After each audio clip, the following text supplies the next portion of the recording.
मैं हूं आपके साथ जया मिश्रा। बुलेटिन की शुरुआत करेंगे और सबसे पहले बात प्रधानमंत्री के बिहार दौरे के साथ करेंगे। सिवान रैली में प्रधानमंत्री मोदी ने आरजेडी और कांग्रेस पर जमकर हमला बोला। पीएम ने कहा कि जंगल राज वालों ने बिहार का विकास रोका।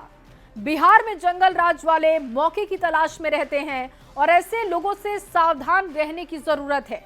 पीएम जंगल राज वाले बयान पर जिस तरीके से उन्होंने एक एक करके आरजेडी और कांग्रेस को घेरा, सियासी माहौल गर्मा गया है। आपको रिपोर्ट दिखाते हैं।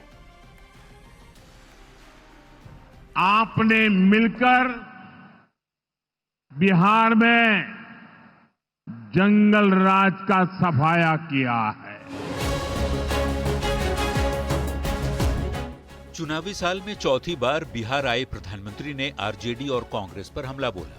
पंजे और लालटेन के शिकंजे ने पलायन का प्रतीक बना दिया था। प्रधानमंत्री मोदी ने बिना नाम लिए जंगल राज का जिक्र करते हुए आरजेडी पर निशाना साधा। पीएम मोदी ने कहा, बिहार में जंगल राज वाले मौके की तलाश में हैं। ऐसे लोगों से बेहद सावधान रहने की जरूरत है। बिहार में जंगल राज लाने वाले मौका देख रहे हैं कि किसी भी तरह फिर से अपने पुराने कारनामे करने का मौका ढूंढ रहे हैं। पीएम के जंगल राज वाले बयान ने सियासी माहौल को गरमा दिया है। आज का बिहार महाजंगल राज है, जहां एसआई की हत्या होती है, जहां वीवीआईपी इलाके में गोलियां चलती है। आरजेडी और कांग्रेस के नेताओं ने जंगल राज वाले पीएम के बयान पर पलटवार किया। 20 वर्षों में 65,000 से ज्यादा मर्डर बिहार में हो चुकी है और कोई देखने वाला नहीं है। आपके मुख्यमंत्री जी अचेत अवस्था में क्यों हैं? प्रधानमंत्री जब भी बिहार आते हैं एक बार जंगल राज का जिक्र जरूर करते हैं और जंगल राज के जरिए आरजेडी पर निशाना साधते हैं। न्यूज़ 18 के लिए सिवान से रवि एस नारायण और मृत्युंजय सिंह के साथ ब्यूरो रिपोर्ट। लालू प्रसाद के जन्मदिन पर बाबा साहब भीमराव अंबेडकर का अपमान का मामला अभी तक सुलग रहा है। सिवान में प्रधानमंत्री मोदी ने बाबा साहब के अपमान पर आरजेडी को निशाने पर लिया और कहा कि बिहार की जनता उन्हें अंबेडकर के अपमान के लिए कभी माफ नहीं करेगी। बिहार के लोग बाबा साहब का यह अपमान कभी नहीं भूलेंगे।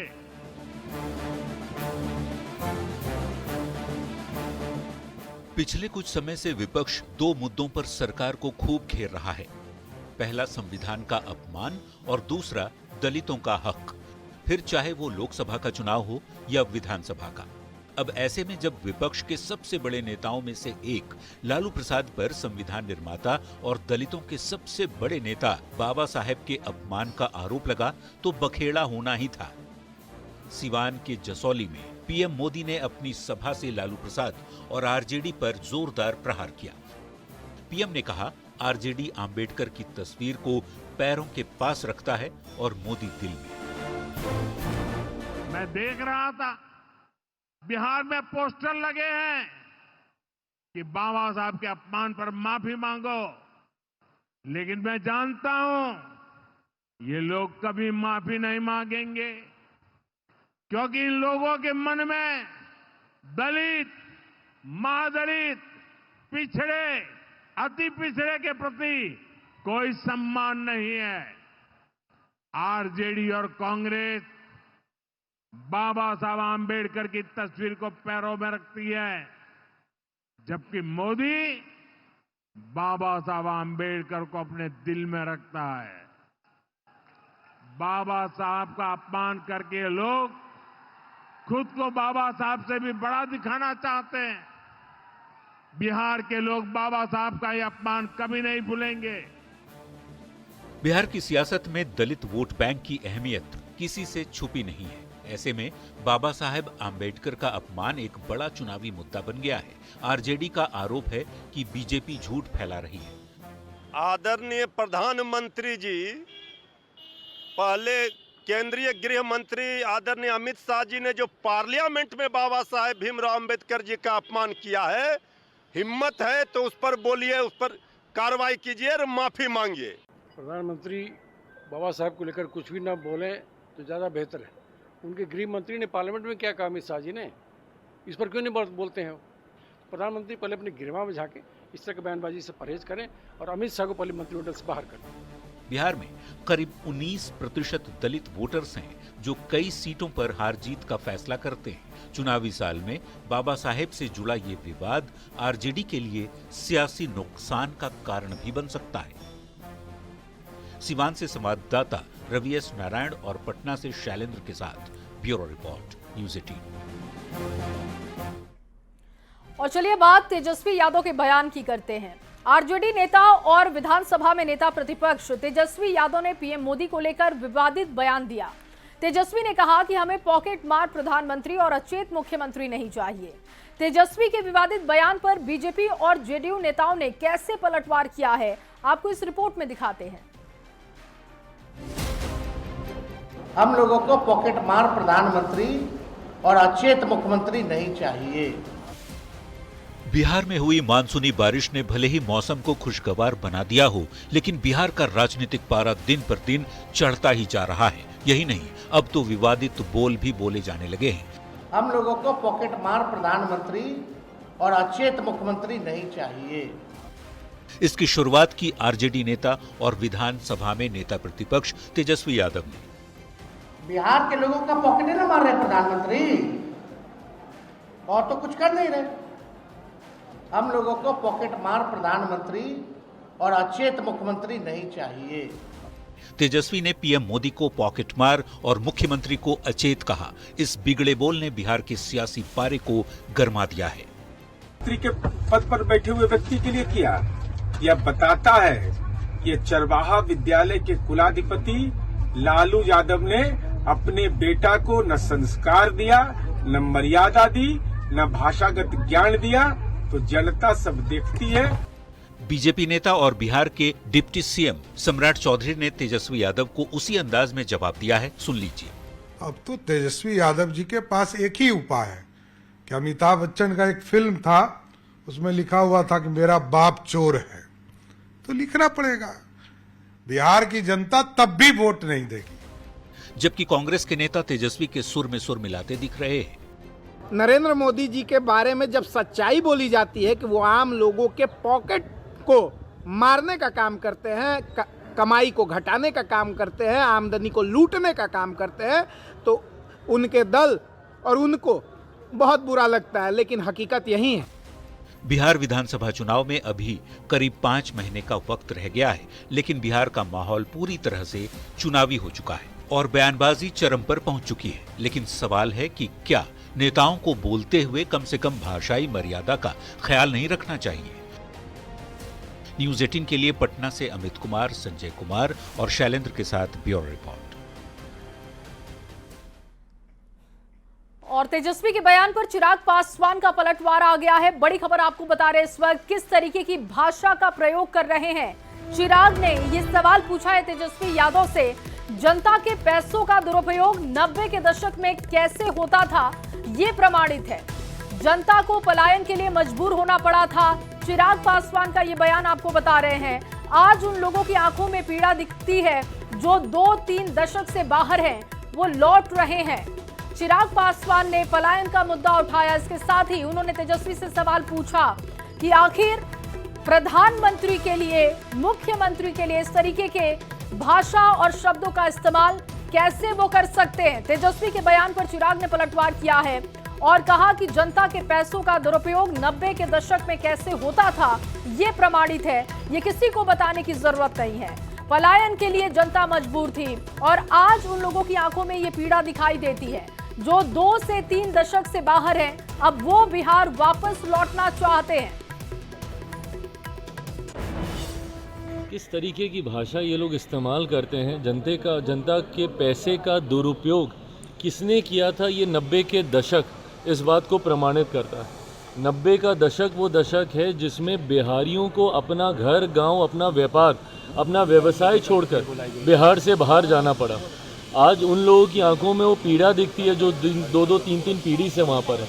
धीरे धीरे अब बिहार में वो व्यवस्था तैयार हो रही है कि रिवर्स माइग्रेशन होना शुरू हुआ है। आप कोरोना के बाद से देखिएगा लगभग 25 लाख के आसपास लोग वापस बिहार में आए।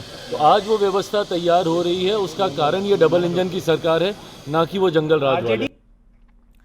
और वहीं पीएम नरेंद्र मोदी पर तेजस्वी यादव की आपत्तिजनक टिप्पणी पर बीजेपी के राष्ट्रीय प्रवक्ता अजय आलोक ने निशाना साधा। अजय आलोक ने कहा कि तेजस्वी ऑफिशियल चारा चोर के पुत्र हैं। उनका पूरा बयान आपको सुनवाते हैं। ऑफिशियल चारा चोर का बेटा प्रधानमंत्री को पॉकेट मार और नीतीश कुमार को अचेत कह रहा है। लालू जी को याद भी है कि कितनी बार सजा मिल चुकी है? क्या मतलब? और आप ही के बारे में आपके पिताजी कहते थे ना कि आईपीएल में बीच के ओवरों में पसीना पोंछने के लिए तौलील लेके जाता था। पसीना ज्यादा चल रहा लगता है, पोंछना शुरू कर दीजिए। और भाई वे जानते हैं प्रधानमंत्री पॉकेट मार नहीं है, बल्कि सारे भ्रष्टाचारियों का पॉकेट काट काट के देश के खजाने में जमा कर दिया। प्रधानमंत्री मोदी के सीवान दौरे पर सियासत भी तेज हो गई है। बीजेपी अध्यक्ष दिलीप जायसवाल ने कहा कि पीएम की सभा में अद्भुत भीड़ थी। जनता में पीएम की सभा को लेकर जबरदस्त उत्साह था। तो केंद्रीय मंत्री जीतन राम मांझी ने कहा कि पीएम मोदी पूर्वोदय की कल्पना करते हैं और उसमें बिहार आता है।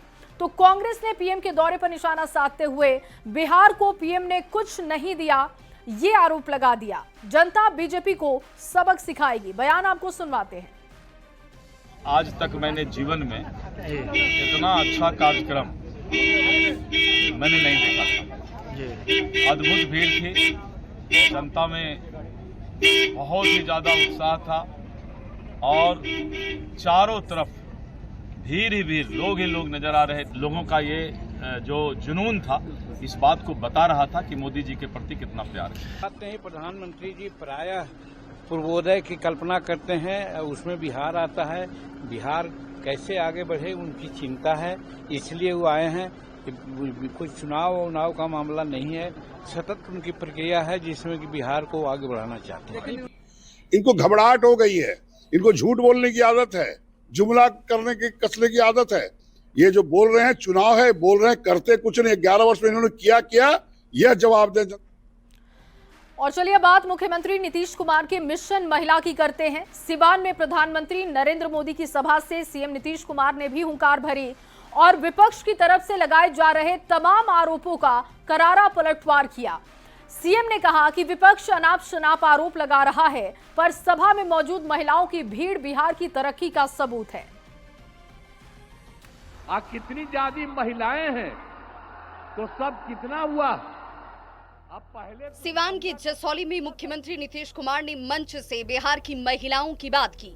महिलाएं जो नीतीश कुमार की सबसे बड़ी वोट बैंक मानी जाती हैं। सीएम नीतीश ने जब मंच से महिलाओं का जिक्र किया तो समर्थन की गूंज सभा में मौजूद महिलाओं की तरफ से आई। यहाँ पर देखिए, लड़की भी है लड़का भी है। कितनी ज्यादा महिलाएं हैं तो सब कितना हुआ। विपक्ष इन दिनों बिहार में लॉ एंड ऑर्डर को लेकर सरकार पर हमलावर है, जिस पर पलटवार करते हुए सीएम नीतीश ने कहा कि बिहार सरकार ने महिलाओं की सुरक्षा के साथ उन्हें सशक्त भी बनाया है। तो हम लोगों ने महिलाओं को क्या दिया? 50% का आरक्षण 100 में ही कर दिया और साथ में शहरी क्षेत्र में 4 साल हो गया। कितना काम किया, एक एक तरह से हम लोगों ने। मुख्यमंत्री नीतीश कुमार के मिशन महिला पर सियासी बयानबाजी का दौर भी शुरू हो गया। कह रहे हैं 2005 से पहले महिलाएं घर से निकलती नहीं थी। कभी कहते हैं 2005 के पहले महिलाएं कपड़ा नहीं पहनती थी। आप तो ऐसी बात कर रहे हैं कि 2005 के पहले सृष्टि था ही नहीं, ब्रह्मांड था ही नहीं। लालू जी के शासनकाल में महिलाएं असुरक्षित थीं और शाम होने के बाद घर से नहीं निकलती। कब किसके साथ छेड़खानी हो जाए, कब कौन बलात्कार का शिकार हो जाए, कहा नहीं जा सकता था।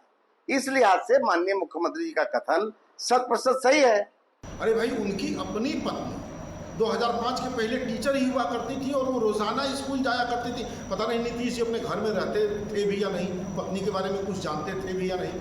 2005 के पहले बिहार जैसे राज्य में महिला मुख्यमंत्री रह चुकी हैं राबड़ी देवी जी।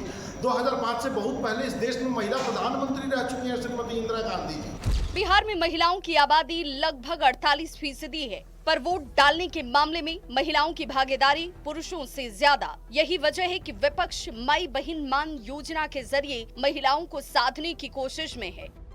एनडीए ने ऐसी किसी योजना का ऐलान नहीं किया, पर नीतीश कुमार अपने 20 साल में महिलाओं के लिए किए गए काम को याद दिला रहे हैं। इस बार विधानसभा चुनाव में नीतीश का मिशन महिला सफल होगा या विपक्ष की माई बहन योजना, ये नतीजों के बाद ही पता चलेगा। न्यूज़ 18 के लिए संवाददाता रवि नारायण के साथ विनीता मिश्रा की रिपोर्ट। और वहीं पीएम मोदी ने सिवान की धरती से बिहार को बड़ी सौगात दी है। पीएम मोदी ने छपरा से करीब 10,000 किलोमीटर दूर गिनी में make in Bihar railway engine को रवाना किया, तो पाटलिपुत्र और गोरखपुर के बीच वंदे भारत एक्सप्रेस ट्रेन की भी सौगात दी है। आपको ये पूरी रिपोर्ट दिखाते हैं।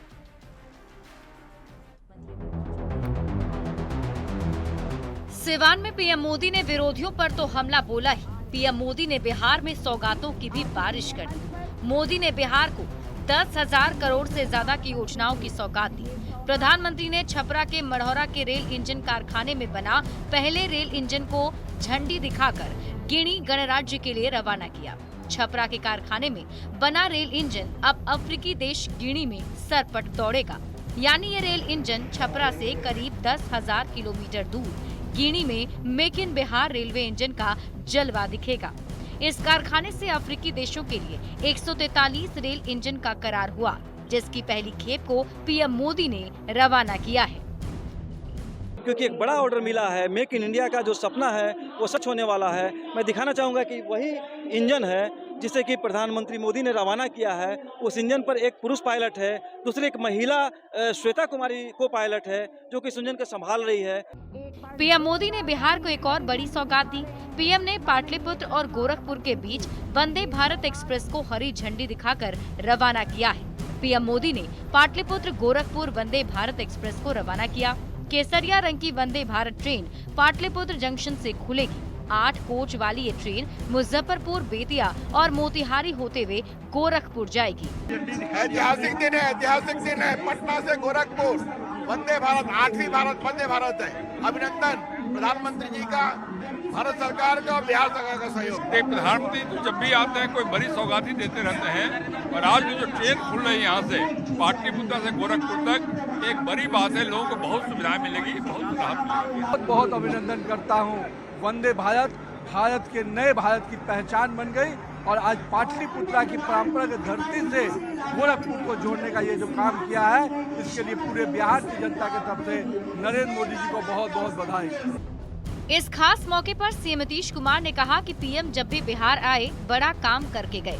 पीएम मोदी ने बिहार को पिछले 11 साल में 16 लाख करोड़ का सौगात दिया है। इसके लिए मैं पीएम मोदी को नमन करता हूँ। कुल मिलाकर के इन 32 योजनाओं में बिहार को काफी फायदा होने वाला है, तो इसके लिए हम आदरणीय प्रधानमंत्री जी को हृदय से नमन करता हूं उनको। सिवान की धरती से पीएम मोदी ने बिहार में सौगातों की बौछार कर दी। पीएम मोदी ने एक बार फिर रेलवे के क्षेत्र में बिहार को बड़ा तोहफा दिया। साथ ही प्रधानमंत्री आवास योजना के तहत बिहार के लगभग 54% परिवारों को राशि सीधे खाते में भेजी गई। न्यूज़ 18 के लिए छपरा से संतोष गुप्ता और पटना से अमित कुमार की रिपोर्ट। और चलिए आगे बढ़ते हुए आपको एक बड़ी खबर दे दे। गया जी से ये बड़ी खबर, पुल में कई जगह पर दरार आने की खबर है। 3 साल पहले इस पुल को बनाया गया था और पुल का अभी तक उद्घाटन नहीं हुआ था। 13 करोड़ की लागत से ये पुल बना था, उद्घाटन अब तक हुआ नहीं है, लेकिन उससे पहले दरार की खबरें आनी शुरू हो गई। तिरुपति बालाजी कंपनी ने इसका निर्माण किया। प्रशासन ने बड़े वाहन के आवागमन को अभी वहां पर रोक दिया है। पुल बनाने में लापरवाही का आरोप लगाया जा रहा है। डोभी प्रखंड के कोटवारा बैरिया गांव का ये मामला आपको बता रहे हैं। 3 साल पहले एक पुल का निर्माण होता है, अब तक उसका उद्घाटन नहीं हुआ है, लेकिन मॉनसून के दस्तक के साथ ही अब उसमें दरार की खबरें आनी शुरू हो गई हैं। कोटवारा बैरिया गांव का ये मामला बताया जा रहा है। लोगों का आरोप है कि गुणवत्ता के साथ समझौता किया गया और ये सीधे तौर पर लोगों की जान के साथ खिलवाड़ है। जिस पुल पर हम अभी खड़े हैं उस पुल पर लोगों को आना जाना मना कर दिया गया। जी हम इसलिए कह रहे हैं कि यह पुल भी भ्रष्टाचार की भेंट पर चढ़ चुका है। गया जिला मुख्यालय से लगभग 50 किलोमीटर दूर डोभी के कोटवारा और बैरिया के बीच निरंजना नदी है, उस निरंजना नदी के पास ये कब लगता है 450 से 500 मीटर जो है वो पुल बना था। खास बात यह है कि इस पुल का अभी तक उद्घाटन भी नहीं हुआ और दरार भी आना शुरू हो गया है। आप देख सकते हैं कि बड़े बड़े दरार जो है आप पुल पर देख सकते हैं और ये एक दो जगह पर नहीं बल्कि कई जगहों पर जो है ये दरार है। हालांकि बताया जाता है कि ये करीब 13 करोड़ की लागत से नाबार्ड के द्वारा जो है ये बनाया गया था, लेकिन अभी तक इसका उद्घाटन भी नहीं हुआ और पुल जो है वो कभी भी गिरने के कगार पर है। हालांकि स्थानीय लोगों के द्वारा कई बार इसका विरोध किया गया था जब घटिया सामग्री जो है इसमें इस्तेमाल किया गया था, लेकिन उन्हें भी सरकारी काम में बाधा डालने के आरोप में उसे गिरफ्तार कर लिया गया था। कभी भी घटना घट सकता है। अभी दोनों तरफ बैरिकेडिंग लगा दिया गया है, तो अभी भी पैदल और मोटरसाइकिल से जाते हैं तो खतरा से खाली नहीं है। जान जोखिम पर क्या हुआ है? सामग्री इसमें लगाया गया है। किनके द्वारा ये बनवाया? ये बाला कंस्ट्रक्शन, जोगेंद्र सिंह इसका संचालित करते हैं, ठेकेदार हैं। अच्छा, उद्घाटन हुआ है? नहीं, उद्घाटन नहीं हुआ। हम लोग बहुत विरोध किए, विरोध करने पर हम लोग पर FIR हुआ। नहीं मिल रहा लोगों को फायदा सर, नहीं मिल रहा है। हम कहना चाहेंगे सरकार से कि जो ठेकेदार काम करवाया है उस पर कानूनी कार्रवाई हो। हम लोग के जल्द से जल्द इस जो पुल क्षतिग्रस्त हुआ है इसका अच्छा से रिपेयरिंग बनाया जाए। इस पुल के क्षतिग्रस्त होने के कारण हम लोग के बहुत दिक्कत के सामना करना पड़ रहा है। हम लोग कहाँ नहीं आवेदन दिए हैं। अफसोस लगता है कि कोई सुनने वाला नहीं है। इस सामने खराब बना रहा था, पाइलिंग करता था 30 फीट या 30 मीटर जो भी हो और उसमें छड़ डाल के ढालता था 5 फीट काम, 5 मीटर काम, इस तरह से भी किया है। तो इसमें कौन मिली भगत से? मेन तो ठेकेदार है, मेन तो ठेकेदार का ही है। पदाधिकारी भी तो अगर मिले होंगे तबे ना इस तरह का। इस पुल पर पुल बनाने के लिए भ्रष्टाचार का खेल हुआ है और इसमें कई अधिकारी जो है उनकी मिली भगत हुआ है। फिलहाल अब जहां देखना हो रही है कि जिला प्रशासन और सरकार इस खबर के चलने के बाद क्या कुछ कार्रवाई करती है। फिलहाल ग्रामीणों का कहना है कि इस पुल को जो मरम्मती किया जाए ताकि आसपास के जो सैकड़ों गांव जो है इससे जुड़ा हुआ है, यही नहीं झारखंड भी इस रोड से लोग जाते हैं। एलन लिली, न्यूज 18 गया जी। और अब न्यूज 18 सवाल पूछता है, स्थानीय लोगों की जान के साथ खिलवाड़ क्यों? पुल बनाने समय गुणवत्ता की जांच क्यों नहीं हुई? क्यों नहीं इसका ख्याल रखा गया? ग्राउंड जीरो से हमने आपको रिपोर्ट दिखाई और उसमें लोगों ने सीधे तौर पर ठेकेदार पर आरोप लगाया कि गुणवत्ता के साथ समझौता किया गया। कोई बड़ा हादसा होता है तो कौन जिम्मेदार आखिर होगा? ये तमाम सवाल न्यूज 18 पूछता है।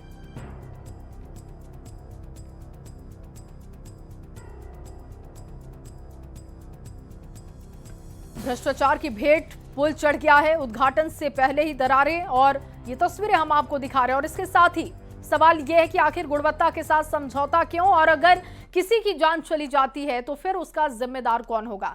चलिए आगे बढ़ते हुए बात खान सर की करेंगे। खान सर अपने अनोखे अंदाज और छात्रों के साथ जुड़ाव के लिए जाने जाते हैं। खान सर ने आज अपनी छात्राओं के लिए एक विशेष भोज का आयोजन किया। ये आयोजन उनके विवाह के पहले रिसेप्शन में छात्रों को आमंत्रित न कर पाने की वजह से दिया गया है। छात्राओं की मांग पर खान सर ने ये वादा अपना पूरा किया। भोज पटना के अंजुमन इस्लामिया हॉल में आयोजित है, जिसकी तस्वीरें आपको दिखा रहे हैं।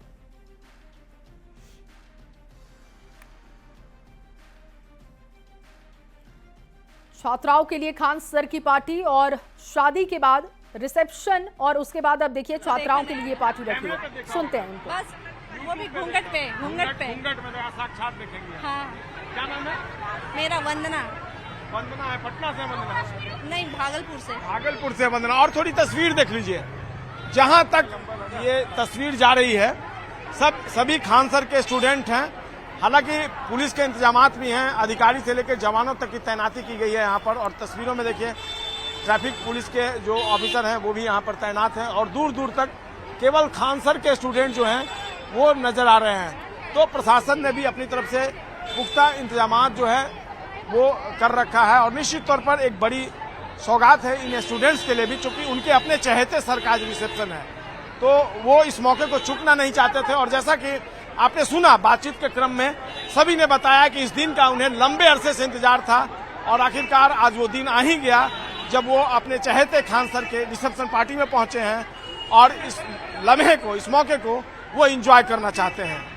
कैमरा पर्सन अजय दुबे के साथ संजय कुमार, न्यूज 18 पटना। और भोज में छात्राओं के लिए खास मेन्यू भी रखा गया। एक्सक्लूसिव तस्वीरें लगातार आपको दिखा रहे हैं। वेज के साथ नॉन वेज का भी इंतजाम किया गया है और बहुत ही चुपके से खान सर ने शादी की, उसके बाद उन्होंने रिसेप्शन पार्टी दी और अब देखिए छात्राओं के लिए विशेष भोज का आयोजन उन्होंने किया है। पटना की ये तस्वीरें हैं। छात्राओं के लिए विशेष भोज का इंतजाम किया गया है।